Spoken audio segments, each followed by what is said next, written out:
Hey, today I'm talking about 3 Ingrid Bergman films from the 70s.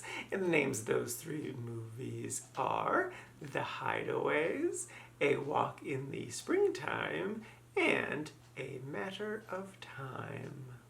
First up is The Hideaways. This is a 1973 film. This movie's great. I legitimately love this movie. The basic premise is there is this young girl who is kind of just having regular kid problems. Plus, like, she doesn't like the monotony of life. And, since she's a really good kid who's very self-sufficient and really doesn't need attention from adults at all times, like other children, maybe adults don't give her enough attention that she desperately needs, because she is still a child, even though she is very mature for her age. And so she decides to run away to an interesting location, which I won't spoil. And whilst there, she uncovers a mystery. And it's so good. It's such a great film. I really love and can relate to the main character so much. But I can definitely understand, like, adults being able to leave you on your own, but still craving that attention sort of thing, because I was a very independent child. So I can incredibly empathize with her. And she's just a really well-written character too, because she feels like a child. Yes, she's very smart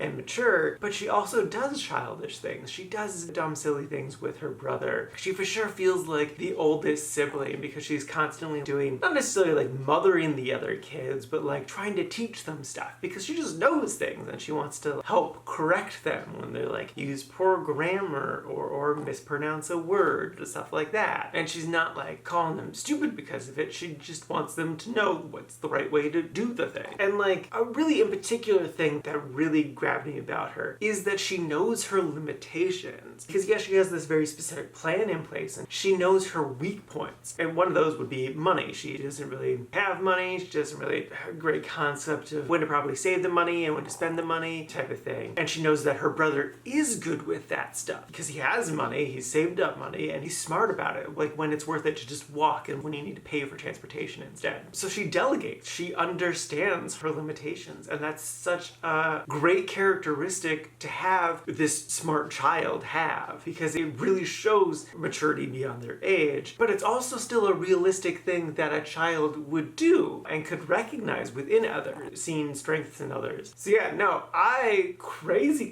love this movie and I would wholeheartedly recommend it. I mean, just in general, because it's just a delightful time, but especially if like you are a kid or you were a kid who was like, one of the good ones who didn't need all the attention that the other kids needed, and so you were left to your own devices. There's a lot here that you can connect with, much like I did. So yes, thoroughly enjoyed this movie, wholeheartedly recommend it.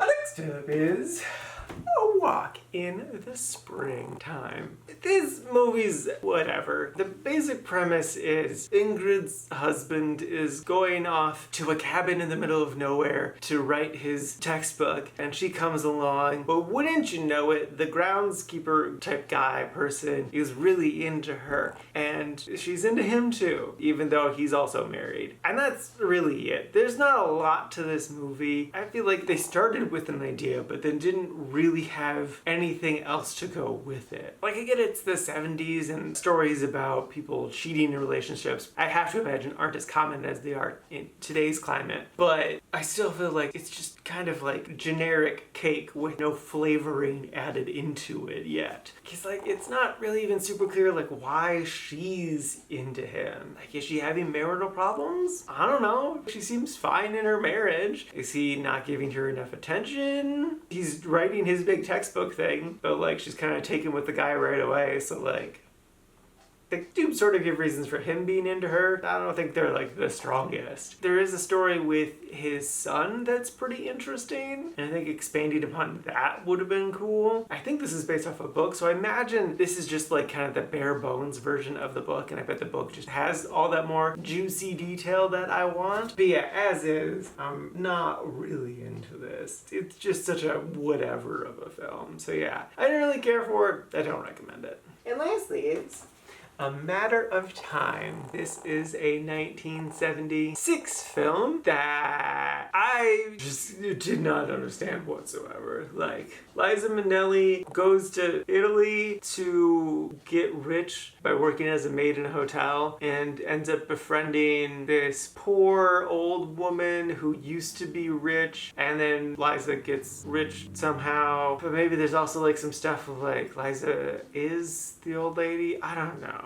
It kind of lost me pretty quickly. And like I tried really hard, but man, I just could not give a shit about this movie. I do think Liza was interesting. Ingrid definitely made a choice, and I really wasn't into that choice. It's not bad. I'm just like, I don't know. It's a vibe. If you are a fan of this movie, let me know what you think about it, what it's about. Just like break it down for me. I would love to have my eyes opened with this one, just because it was just a nothing burger to me. Sorry if that offends you. So yeah, no, I didn't care for this movie, and I don't recommend it.